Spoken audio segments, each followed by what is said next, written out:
আজকে ইফতারের লাগি কিতা বানাইছেন আমিরা বানাইছিলাম খিচুড়ি আর সানা। তো আমি পয়লা খিচুড়ির মাঝে ঘি দিয়ে বাগার দিছি। ঘি দিয়ে বাগার দিলে সুন্দর একটা স্মেল হয়। খেয়ে ঘি দিয়ে বাগার দিয়া খিচুড়ি খাইতে পালা ফাইন। বাগার না এটার কি তখন ফুরন দিন। তো আমি দিলাইছি আর যে সুন্দর দেখ খিচুড়ির কালার যে নাইসাইছে।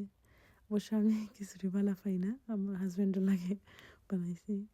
আর ও ফ্রাইং প্যানের মাঝে বাদে আমি চপ করা টমেটো আর পেঁয়াজ দিলাইছি। আমার সপ্তাহ মাঝে টমেটো দিলে যে ভালো লাগে। দিয়ে আমি আলু দিলাইছি, দিয়া এক সিন্তরে একটু ভাজা ভাজা করে এলছি আর কি।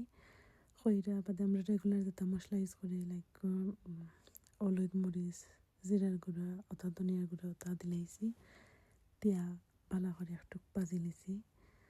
আর ভাজা বাদে আমি তোরা টমেটো কেচাপ দিছি, দিলে একটু ক্রিমি লাগে, ভালো লাগে। বাদে আমি সানা দিলাইছি, দিয়া এক সিন্তরে একটু পালা করে ভাজা বাদে দেও গাছ যে সুন্দর একটা কালার আইছে, সুন্দর লাগে দেখতে। বাদে আমি একটু লাইরা সাইরা আর বাখর পাতা দিলাইছি। এতখানি